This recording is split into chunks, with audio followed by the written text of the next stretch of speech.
थंडी सुरू झाली ना की बऱ्याच जणांची तक्रार असते की इडली करण्याची इच्छाच होत नाही। कारण याचं आहे की इडली छान अशी सॉफ्ट मऊ लुसलुशीत होत नाही, इडलीचं पीठ जे आहे ना छान असं फर्मेंट होत नाही। तर हे बघा, मी आज एक तुम्हाला ट्रिक सांगणार आहे ज्यामुळे इडलीचं पीठ छान असं फुगीर होणार आणि आपली इडलीसुद्धा छान अशी मऊसूत होईल। तर डाळ, तांदूळ आणि मेथी दाणे मी 6 तास भिजत ठेवले पाण्यामध्ये स्वच्छ धुवून। त्यानंतर मिक्सरमध्ये बारीक करताना यामध्ये मी थोडे मुरमुरे टाकले।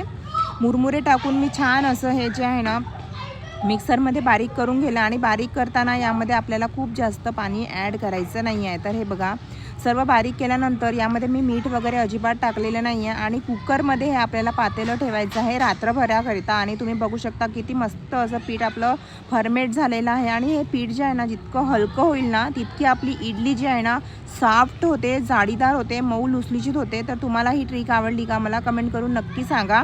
आवडली असल्यास लाईक, शेअर, कमेंट नक्की करा आणि सबस्क्राईब करायला विसरू नका मराठी किचन विथ मनीषा। आणि बनवा थंडीतही मस्त छान अशी मऊ लुसलुशीत सॉफ्ट इडली। हे बघा, मस्त आपलं पीठ तयार झालेलं आहे। आता मी इडली बनवणार आहे आणि एन्जॉय करणार आहे। तर तुम्हीसुद्धा एन्जॉय करा, असं ह्या ट्रिकने इडलीचं पीठ फर्मेट करा आणि मस्त मऊ लुसलुशीत इडलीचा आनंद घ्या।